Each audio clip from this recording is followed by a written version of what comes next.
The champagne bubbles in my glass had gone flat 20 minutes ago, just like everything else about this evening. I stood in the corner of Hazel's company party, watching my wife of 8 years giggle like a teenager while perched on her boss's lap. The entire finance department erupted in laughter as Elias Corven whispered something in her ear. "It's just a joke, Nate," someone called out to me. "Lighten up." I set my untouched champagne on the nearest table and walked toward them. The room fell quiet as I approached, all eyes tracking my movement across the polished marble floor of the downtown hotel ballroom. Hazel looked up at me with those green eyes that once made my heart skip beats. Now they just made me tired. "Having fun?" I asked, my voice carrying further than intended in the sudden silence. "Oh, come on, honey," Hazel laughed, but there was tension beneath it. "We're just being silly. It's the quarterly celebration." Elias Corven, all silver hair and expensive cologne, grinned up at me with the kind of confidence that comes from never being told no. "Your wife's got a great sense of humor, Nate. You're lucky." Lucky. The word hung in the air like smoke from a cheap cigarette. I reached down and twisted my wedding ring off my finger. The gold band caught the light from the crystal chandeliers as I set it carefully on the white tablecloth next to the centerpiece of imported orchids. The silence stretched like a rubber band about to snap. "Nate?" Hazel's voice cracked slightly. She started to get up from Elias's lap, but I was already walking away.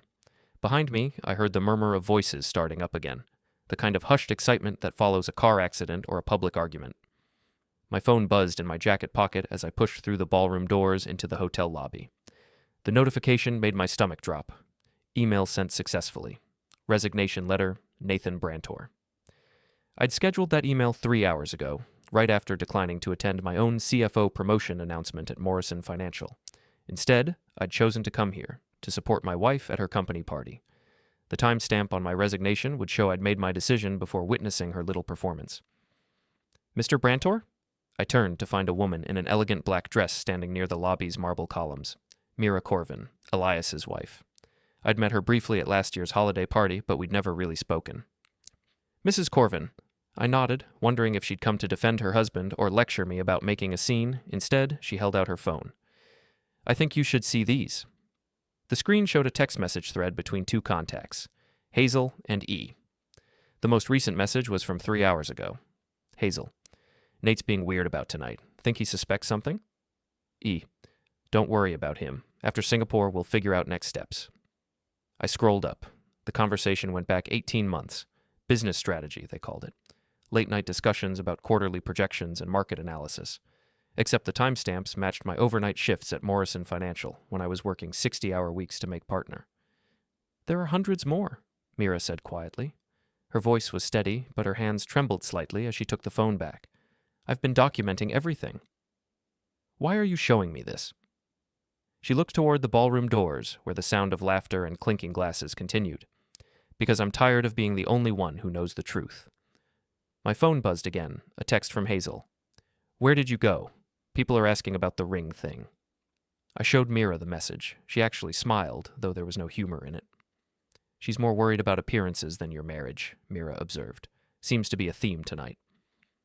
We stood there in the lobby, two people whose spouses were probably still laughing about something back in the ballroom. The hotel's grandfather clock chimed 10 times. "I have more than text messages," Mira said finally. "Financial records, travel receipts, hotel bookings." "Why haven't you confronted them?" "Because I'm not ready yet. Are you?" I looked at my bare ring finger, then back at the ballroom doors. Through the glass, I could see Hazel scanning the crowd, probably looking for me. Elias was back to holding court with the other executives, gesturing with his martini glass. "I was ready 3 hours ago," I said. "I just didn't know it yet." Mira nodded. "Then we should talk. But not here." She was right. The hotel lobby wasn't the place for this conversation. Too many of Hazel's colleagues were staying here tonight, and gossip traveled faster than wildfire in the finance world. "There's a coffee shop on 5th Street, I suggested. "Neutral ground. Tomorrow morning, 9 o'clock. As she walked away, her heels clicking against the marble floor, my phone buzzed again. This time, it was a call from Hazel. I let it go to voicemail. The lobby suddenly felt too small, too warm. I needed air, needed space to think. The hotel's revolving door deposited me onto the sidewalk, where the October night carried the smell of fallen leaves and distant rain. My car was in the valet lot, but I didn't want to go home yet. Hazel would be there eventually, full of explanations and justifications. She'd want to talk about the ring, about my dramatic exit, about why I was being so unreasonable. Instead, I walked. The downtown streets were busy with Friday night traffic, people heading to bars and restaurants, couples holding hands, groups of friends laughing at shared jokes, normal people living normal lives, unaware that my world had just shifted on its axis. My phone rang again. Hazel, persistent as always. This time I answered. "Nate, what the heck was that about?" Her voice was sharp with embarrassment and alcohol. "You made us both look ridiculous." "Did I?" "Yes, you did. Elias was just being friendly. It was harmless." "Harmless." I repeated the word, tasting its bitter flavor. "Like your business trip to Singapore?" The pause stretched long enough for me to hear the party continuing in the background. Someone was giving a toast, probably about quarterly earnings or team achievements. "What Singapore trip?" she asked finally. "The one you never mentioned, the one you're taking with Elias." Another pause, longer this time. "I don't know what you're talking about." "Sure you don't. Nate, you're being paranoid. Come back to the party. We can discuss this at home like adults." I am home," I lied, "and I'm done discussing." I hung up and turned off my phone. The coffee shop on 5th Street was closed, but I could see through the windows to the small tables and chairs where Mira and I would sit tomorrow morning, where we'd compare notes and plan whatever came next. For now, I just walked. Past the office buildings where I'd spent countless nights working on compliance reports, past the restaurant where Hazel and I had our first anniversary dinner, past the bank where we'd applied for our mortgage. All of it felt like someone else's life now. The October wind picked up, scattering leaves across the sidewalk and carrying the distant sound of thunder. A storm was coming, but I didn't hurry. I had nowhere urgent to be, no one waiting for me at home. My wedding ring was sitting on a table in a hotel ballroom, and somehow that felt exactly right. The coffee shop on 5th Street smelled like roasted beans and fresh pastries, a comforting contrast to the chaos spinning through my mind. I'd barely slept, spending most of the night in the guest room while Hazel alternated between tearful apologies and indignant accusations through the locked door. Mira Corven arrived precisely at 9, carrying a leather portfolio that looked expensive enough to fund a small country. She'd traded last night's elegant dress for a crisp business suit, but her eyes held the same tired determination I'd seen in the hotel lobby. "You look like you didn't sleep either," she said, settling into the chair across from me. "Hard to sleep when your wife spends 4 hours explaining how sitting on her boss's lap was just innocent fun." Mira opened her portfolio and pulled out a thick folder. "Innocent fun. That's what Elias called it too when I confronted him this morning." She slid a printed email across the table. The subject line read, "RE Market Analysis, Private Discussion." "Read the timestamp," she said. The email was dated 3 months ago, sent at 2:47 a.m. on a Tuesday. I remembered that Tuesday. Hazel had claimed she was working late on a client presentation. The email itself was coded. Professional language that could pass for legitimate business correspondence if you didn't know better. But I knew better now. "They've been careful," I admitted. "Very careful, but not careful enough." Mira pulled out another document. Bank statements. Elias has been paying for hotel rooms, dinners, even a weekend trip to Napa Valley. All business expenses, according to his corporate card. I studied the receipts. The dates aligned with nights when Hazel had claimed to be attending client dinners or industry conferences, events I'd never questioned because I trusted her. "How long have you known?" I asked. 6 months of certainty, 18 months of suspicion. Mira's voice was steady, but her fingers drummed against the table. "I hired a private investigator initially, but I didn't need him long. They weren't as discreet as they thought." She showed me photographs. Hazel and Elias entering restaurants together, sitting close at bar tables, walking out of the Marriott downtown on a Thursday afternoon. Nothing explicitly romantic, but the body language told the story clearly enough. "Why didn't you confront them sooner?" "Because I wanted to be sure, and because I wanted to be strategic." She leaned forward. "Elias has been stealing from the company. Small amounts, spread across multiple accounts, but it adds up. I've been documenting everything." This was news. "Stealing how?" "Phantom consulting fees. Payments to shell companies he controls. Your wife has been helping him move the money through compliance loopholes." My stomach dropped. "My compliance expertise." "Exactly. She's been feeding him information about regulatory blind spots, audit schedules, reporting requirements, information she learned from you."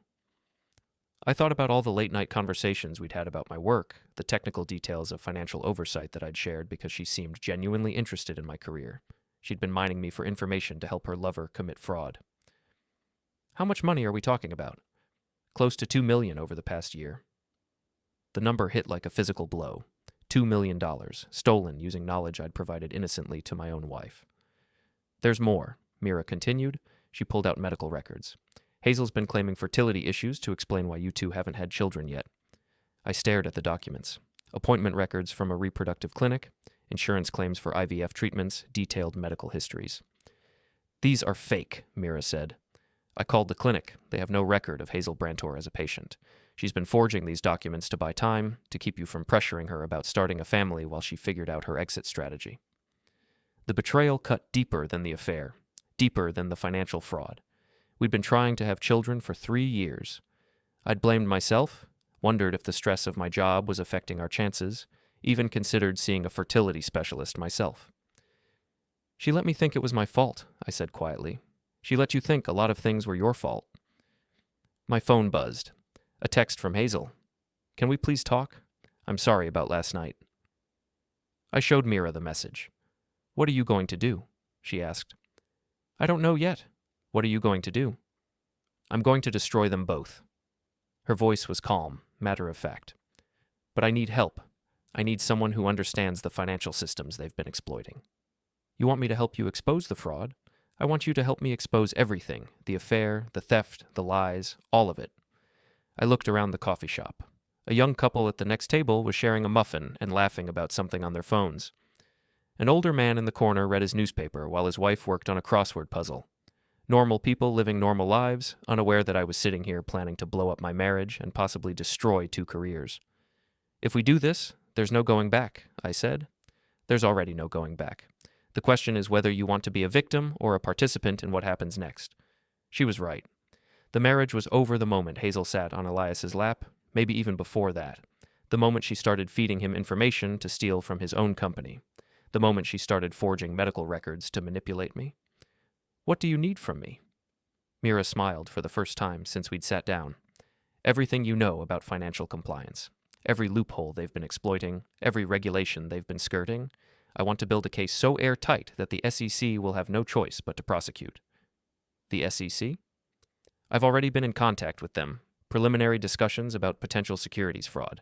They're interested, but they need more evidence. I thought about my resignation from Morrison Financial, sitting in my supervisor's inbox like a ticking bomb.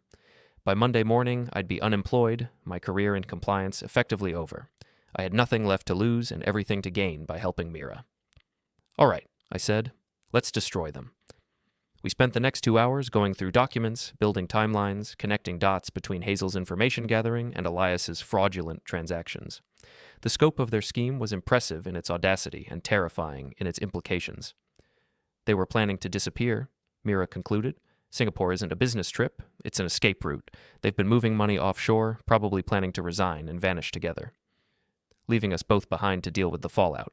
Oh, exactly. My phone rang. Hazel again. This time I answered. Nate, thank goodness. I've been worried sick. Where are you? Having coffee. Can you come home? We really need to talk about last night. I looked at Mira, who was organizing the documents back into her portfolio. I'll be home soon, I said. Good. I love you, Nate.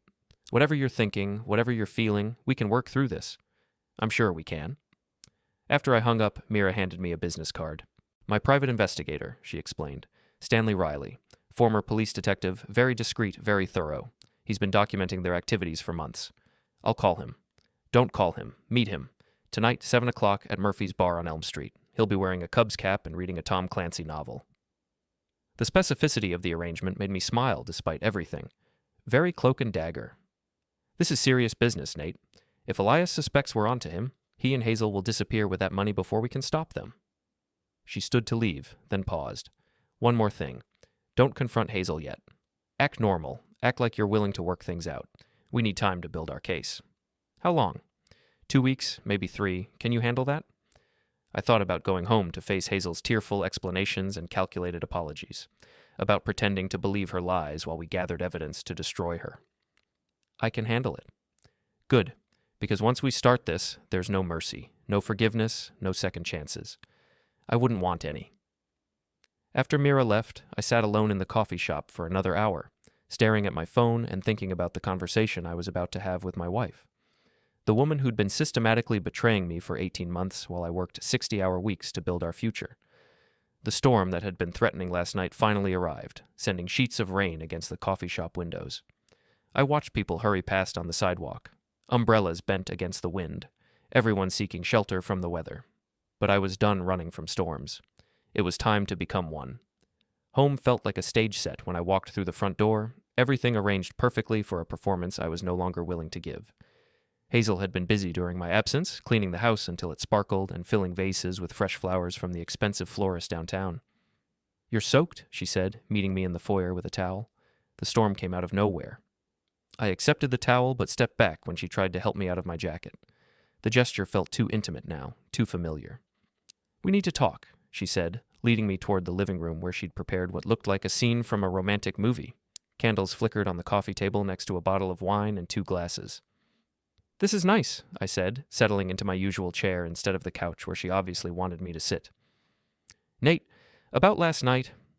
She perched on the edge of the couch, her hands clasped in her lap. "I know how it looked, but it wasn't what you think."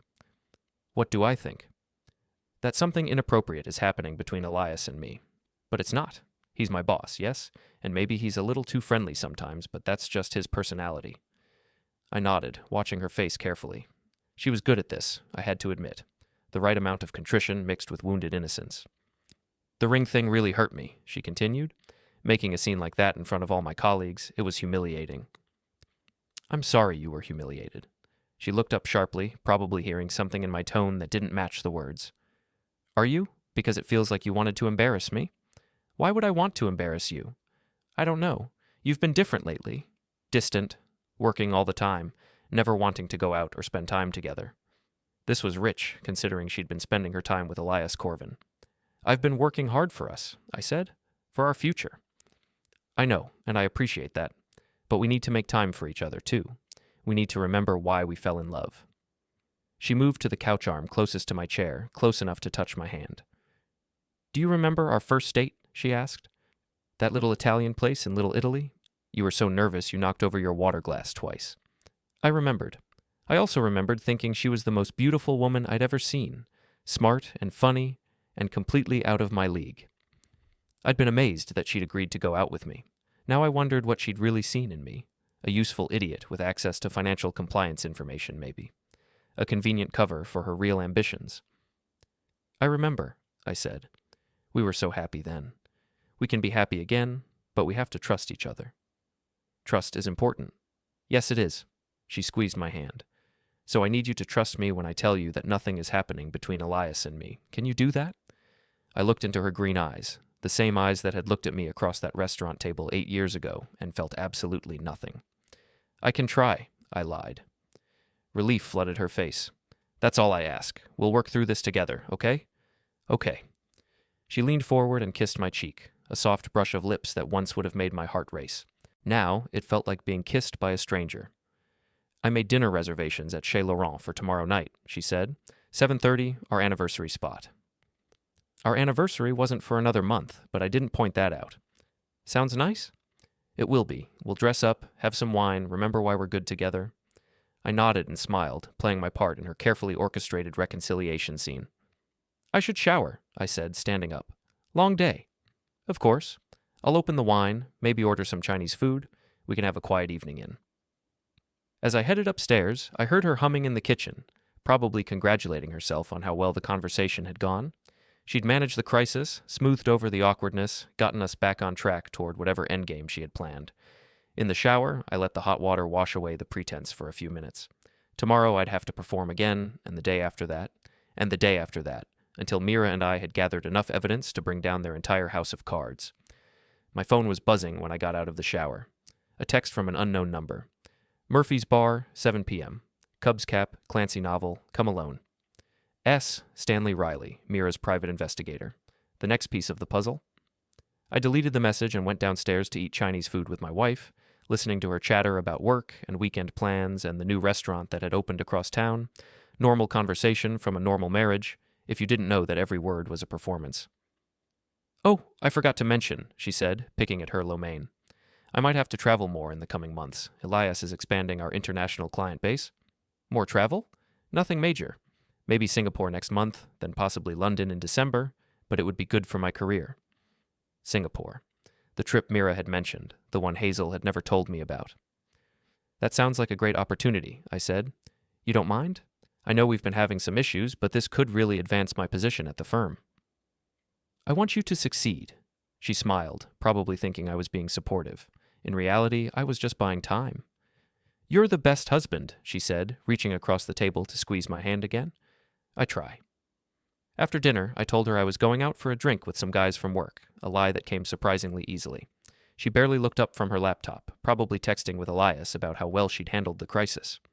Murphy's Bar was exactly the kind of place you'd expect to meet a private investigator, dark wood and dim lighting with sports on the television and the smell of fried food hanging in the air. I spotted Stanley Riley immediately, a compact man in his 50s with graying hair and sharp eyes that missed nothing.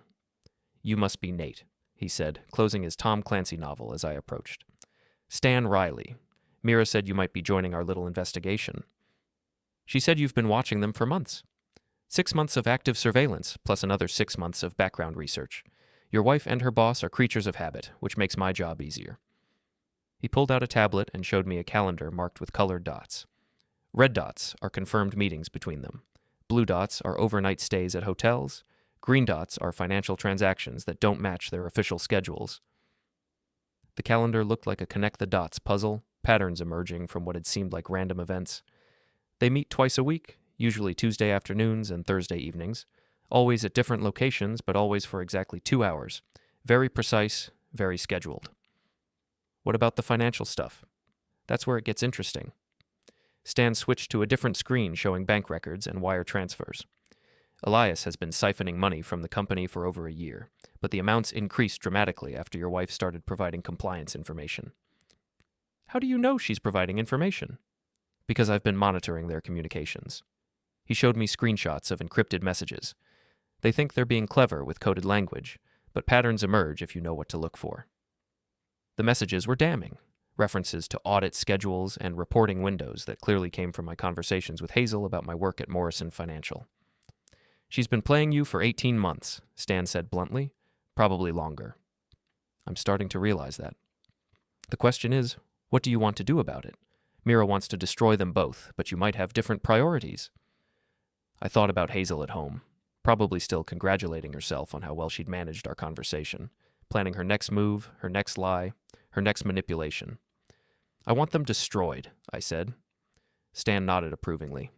Good, because half measures won't work with people this calculating. They'll sense weakness and disappear with the money before you can stop them. What do you need from me? Access. Your wife trusts you, or at least she thinks she's convinced you to trust her. I need you to gather evidence from inside the house. Financial records, travel documents, anything that connects her to the fraud. I can do that. Can you? Because this isn't just about copying some files. You'll have to lie to her face every day, pretend you believe her stories, act like a loving husband while you're building the case that will send her to prison. Prison. I hadn't thought that far ahead, but of course that's where this was leading. Financial fraud at this level wasn't a civil matter. How long do we have? Based on their travel patterns and the money transfers, I'd say 3 weeks before they make their move. Maybe less if they get spooked. 3 weeks of living with a woman who'd been systematically betraying me, pretending everything was normal while I gathered evidence to destroy her life. I can handle 3 weeks. We'll see. Most people think they can handle deception until they're actually doing it. It's harder than you think, living a lie. I thought about Hazel, who'd been living multiple lies for 18 months without showing any strain. She's been doing it just fine. Yeah, but she's a sociopath. You're not. Stan finished his beer and stood up. I'll be in touch every few days. Secure communication only, nothing that can be traced back to either of us. And Nate? Yeah? Don't try to be a hero. Don't confront them before we're ready. Don't give them any reason to suspect what we're doing. Can you promise me that? I thought about going home to Hazel, about pretending to believe her lies while I searched through her personal belongings for evidence of her betrayal. I promise.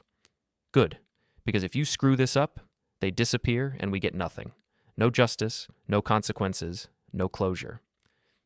As I drove home through the rain, I thought about Stan's warning. 3 weeks of deception, 3 weeks of performance, 3 weeks of pretending to be the fool they thought I was. The house was dark when I pulled into the driveway. Hazel had left the porch light on for me, a small domestic gesture that once would have warmed my heart. Now it just felt like another lie. The next morning, I woke up to the smell of bacon and coffee, domestic bliss orchestrated for my benefit. Hazel was humming in the kitchen, wearing the blue silk robe I'd bought her for Christmas, playing the role of devoted wife with Academy Award precision. "Good morning, sleepyhead," she said, kissing my cheek as I poured coffee. "I made your favorite breakfast. Bacon, eggs over easy, wheat toast cut diagonally. She'd even arranged orange slices in a fan pattern on the plate, the way expensive hotels did." "This is nice," I said, settling at the kitchen table. "What's the occasion?" "No occasion. I just want things to be good between us again." She sat across from me with her own coffee, watching me eat with the kind of attention usually reserved for job interviews or final exams. "How was your night out with the guys?" she asked. "Fine. Just a couple beers and some complaining about work. That's good. You need to unwind more." I nodded, thinking about my actual evening with Stanley Riley, learning the scope of her betrayal in excruciating detail. "Actually, speaking of work," I said carefully, "I've been thinking about making some changes." Her fork paused halfway to her mouth. "What kind of changes?" "Maybe taking some time off. We could travel together, spend more time as a couple." "That sounds wonderful. But can you afford to take time off right now? I thought you were up for that promotion." She didn't know about my resignation yet. The email was still sitting in my supervisor's inbox, waiting for Monday morning to detonate. "The promotion can wait. We're more important." Relief flickered across her face, so quick I almost missed it. "I love that idea," she said. "We could go somewhere tropical, maybe the Caribbean? Or we could travel for your work. You mentioned Singapore?" Another pause, longer this time. "That's just a business trip. Very boring. All meetings and conference rooms." "I wouldn't mind. I've never been to Asia." "The company wouldn't pay for spouses, and it would be expensive." "Money isn't everything." She smiled, but it didn't reach her eyes. "Let me think about it. The trip isn't definite yet anyway." After breakfast, she disappeared into her home office to catch up on some weekend work. I waited 20 minutes, then followed quietly upstairs. Her office door was closed, but I could hear her voice through the thin wood, speaking in the low, intimate tone she used to use with me. "No, he doesn't suspect anything. The ring thing was just jealousy. I know, but I handled it. Of course I still want to go. Nothing's changed." I pressed my ear closer to the door. 3 weeks should be plenty of time to finalize everything. I'll transfer the rest on Monday. No, he won't notice. He never checks the joint account. The joint account? I'd been so focused on her betrayal that I hadn't considered she might be stealing from me directly. Her voice got quieter, and I couldn't make out the words, but the tone was unmistakable. This wasn't a business conversation. I crept back downstairs and grabbed my laptop, logging into our bank accounts with hands that trembled slightly from anger rather than nerves. The joint checking account showed a balance of $847. 3 months ago, it had held over $15,000. The savings account was even worse, down from $23,000 to less than $3,000. I scrolled through the transaction history, finding a pattern of transfers to an account I didn't recognize. Small amounts at first, $500 here, $800 there, but increasing in frequency and size over the past 6 weeks. She'd been draining our accounts systematically, probably moving the money somewhere I couldn't trace it. My phone buzzed with a text from Mira. "Coffee shop, 1 hour. Important development." I deleted the message and called upstairs to Hazel. "I'm going to the gym," I said, "back in a couple hours." "Okay, honey, have a good workout." Mira was already waiting when I arrived, her usual leather portfolio supplemented by a laptop and what looked like legal documents. "We have a problem," she said without preamble. "They're accelerating their timeline." "What do you mean?" "Elias booked flights to Singapore for next Friday. 1 week from today, not 3 weeks like we thought." My stomach dropped. "How do you know?" "I have access to his corporate credit card statements. 2 first-class tickets on Singapore Airlines departing next Friday at 6 p.m. 2 tickets? Him and Hazel, they're not even pretending it's separate travel anymore." I told her about the conversation I'd overheard, about the depleted bank accounts, about Hazel's evasive answers regarding the Singapore trip. "She's liquidating everything," Mira said grimly. "Probably moving money to offshore accounts they can access once they're out of the country? Can we stop them?" "Not legally, not yet. We don't have enough evidence for criminal charges, and we can't freeze their assets without a court order. So what do we do?" Mira opened her laptop and showed me a spreadsheet that made my head spin. Numbers, dates, account transfers, all cross-referenced with travel records and communication logs. "We accelerate our own timeline. Stan has been documenting everything, but we need more. We need proof of the fraud that's so overwhelming the authorities have no choice but to act immediately." "What kind of proof?" financial records from inside the company, email communications between Hazel and Elias, documentation of the money transfers, evidence that connects your compliance expertise to their fraudulent activities. How am I supposed to get company financial records? You're not. I am. She pulled out a key card. Elias's office access card. I borrowed it this morning while he was in the shower. The implications hit me immediately. You want to break into their offices. I want to gather evidence of criminal activity. There's a difference. Not to the police, there isn't. The police won't be involved if we don't get caught, and we won't get caught if we're smart about it. I stared at the key card, thinking about the line we were about to cross. Up until now, everything we'd done was legal, if morally questionable. Breaking into offices was a felony. There has to be another way. There is. We can sit back and watch them disappear with $2 million of stolen money while they leave us both holding the bag for their crimes. What do you mean, holding the bag? I mean, Elias has been very careful to make sure some of the fraudulent transactions appear to come from external sources, sources that could be traced back to you if someone wanted to frame you for the crime. The coffee shop suddenly felt too warm, too small. He's setting me up? He's creating reasonable doubt.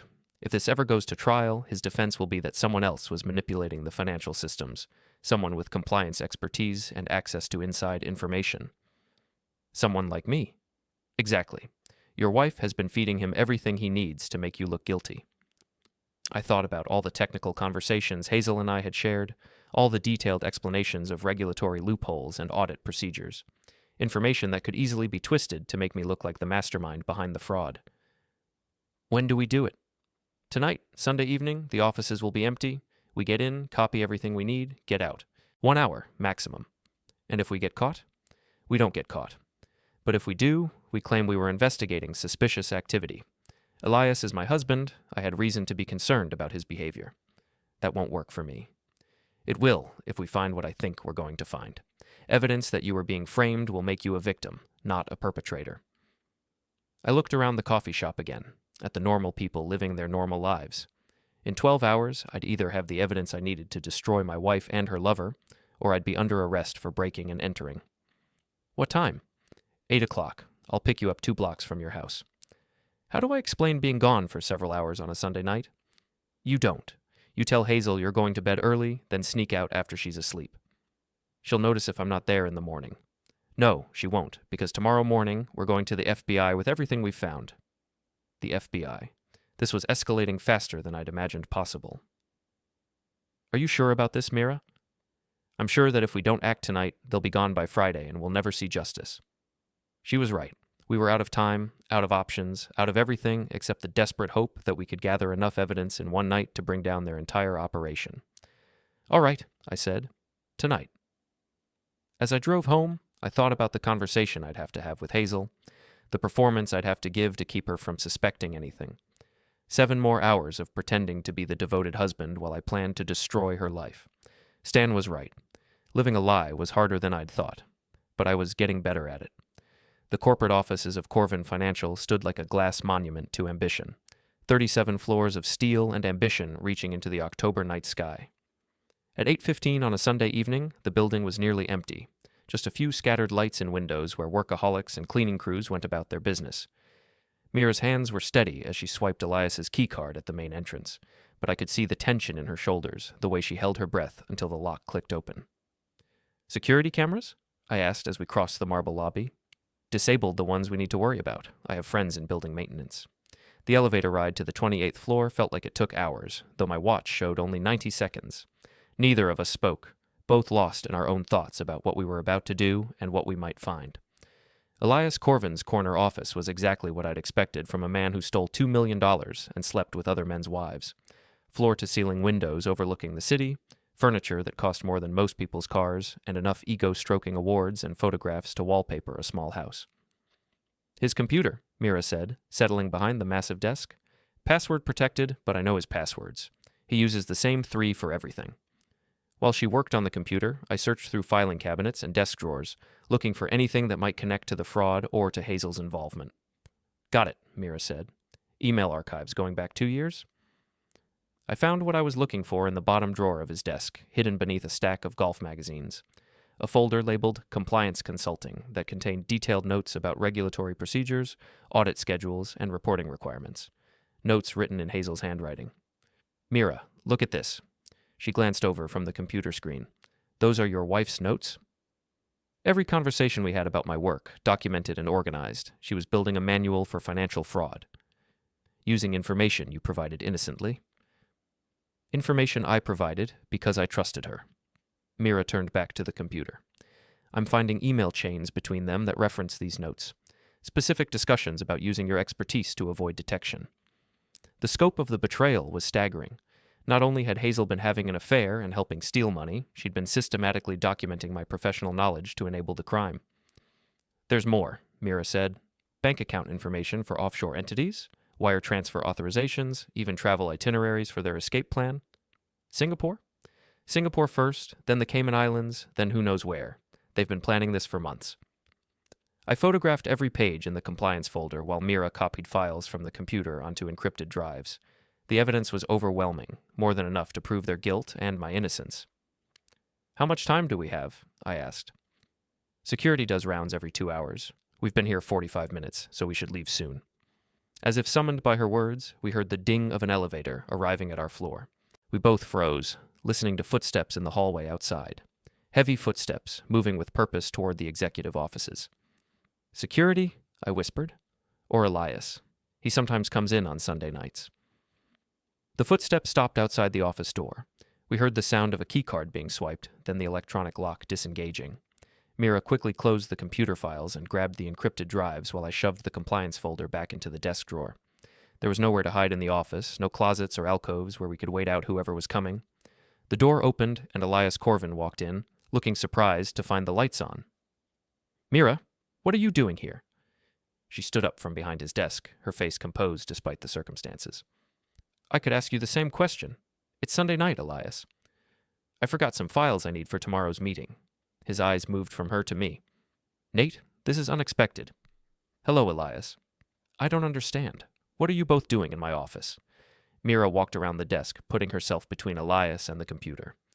"We're here because we know about the fraud. We know about the stolen money, the offshore accounts, the planned escape to Singapore."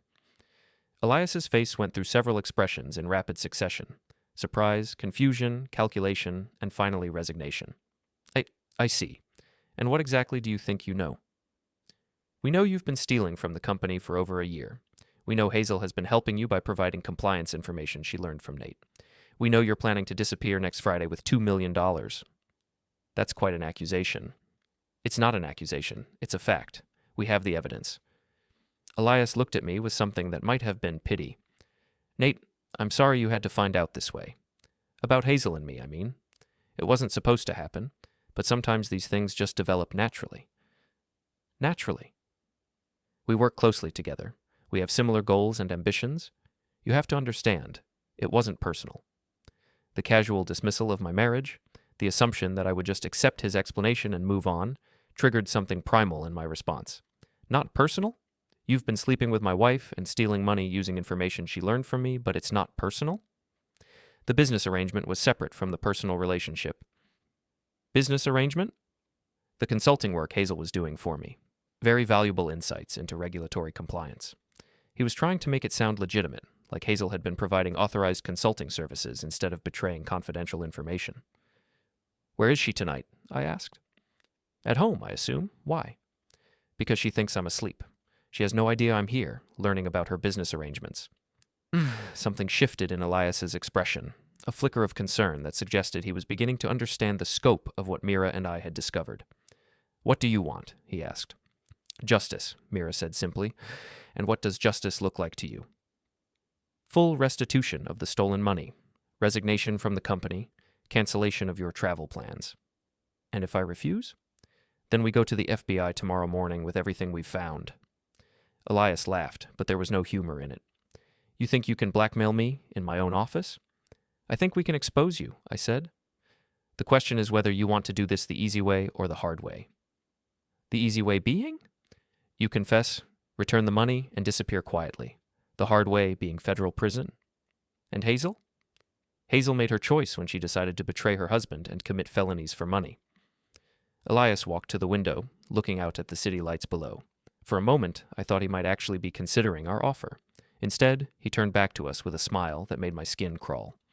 You're both forgetting something important, he said. What's that? I have security cameras in this office that you didn't know about. Hidden cameras that have been recording everything you've said and done here tonight. My stomach dropped. Breaking and entering, theft of proprietary information, attempted blackmail. I think that's enough to keep both of you busy with legal problems for quite some time. Mira's face had gone pale, but her voice remained steady. Those recordings will also show the evidence we found, evidence of your crimes. Evidence that could have been planted, evidence gathered through illegal means, which makes it inadmissible in court. He was right, and we all knew it. Even if we had enough evidence to prove the fraud, the way we'd gathered it could make it worthless in a legal proceeding. However, Elias continued, I'm not an unreasonable man. We can work something out. What kind of something? You both forget what you've seen here tonight. You go home, you resume your normal lives, you don't contact any authorities. In return, I don't press charges for breaking into my office. And you get to disappear with the stolen money. I get to pursue new opportunities in international markets. The casual euphemism for fleeing the country with stolen funds would have been funny if the situation weren't so serious. What about Hazel? I asked. What about her? Does she disappear with you? Elias shrugged. That's between Hazel and me, and Hazel and you, I suppose. The dismissive tone, the assumption that my marriage was just a minor inconvenience to be managed, pushed me past the point of rational thought. I stepped toward him, close enough to see the flecks of gold in his brown eyes, close enough to smell his expensive cologne. You're going to return every penny you stole, I said quietly. You're going to end your relationship with my wife, and you're going to resign from this company. Or what? Or I'll destroy you. He laughed again, more genuinely this time. You'll destroy me? Nate, you're a compliance officer with no job and no wife. What exactly are you going to destroy me with? With the truth. The truth that you gathered by breaking into my office illegally? The truth that I'll make sure everyone knows, regardless of the legal consequences. Something in my tone must have convinced him I was serious, because his smile faded. You're threatening me. I'm promising you. We stared at each other for a long moment, two men who had nothing left to lose and everything to fight for. Finally, Elias stepped back. Get out of my office, both of you, and if I see either of you here again, I'm calling the police. You'll be hearing from us soon, Mira said. I'm sure I will. As we rode the elevator down to the lobby, neither of us spoke. The confrontation had gone worse than either of us had hoped, but we'd learned something valuable. Elias Corven was scared, and scared people make mistakes. The mistake came faster than I expected. 3 days later, Elias moved the money. Not all of it. Just enough to trigger automated compliance alerts he thought he'd disabled. He'd grown arrogant. Rushed. Scared people always do. Mira didn't call me. She sent one word. Now. By noon, the SEC had a live trace. By evening, the FBI had warrants. By morning, Corven Financial's offices were sealed with federal tape, and Elias Corven was sitting in an interrogation room explaining why $2 million had taken a scenic route through shell companies and offshore accounts. Hazel came home to an empty house. I'd left the divorce papers on the kitchen counter, neatly stacked beside printed bank statements and copies of her handwritten compliance notes. On top was my wedding ring, exactly where I'd left it days earlier. Full circle. She called me 37 times. Texted apologies, excuses, threats, promises. I blocked her after the first voicemail, the one where her voice finally cracked. Not from remorse, but from fear. She never made it to Singapore. When the investigation widened, her name surfaced everywhere. Emails, memos, access logs. The woman who thought she was the smartest person in every room suddenly discovered how small she actually was. Elias took a plea deal. Hazel didn't get one. As for me, the resignation I'd sent became irrelevant. Morrison Financial called me back with apologies, then with offers. I declined them all. I didn't want my old life repaired. I wanted a new one built clean. On a quiet Friday evening, weeks later, I sat alone at the same coffee shop on 5th Street. Same table, same window, different man. My phone buzzed once. A news alert. Former CFO Elias Corven sentenced to 14 years for financial fraud. I turned the phone face down and finished my coffee. Some people think revenge is loud, explosive, public. They're wrong. The best kind is silent, documented, inevitable, and by the time it arrives, you don't even need to watch.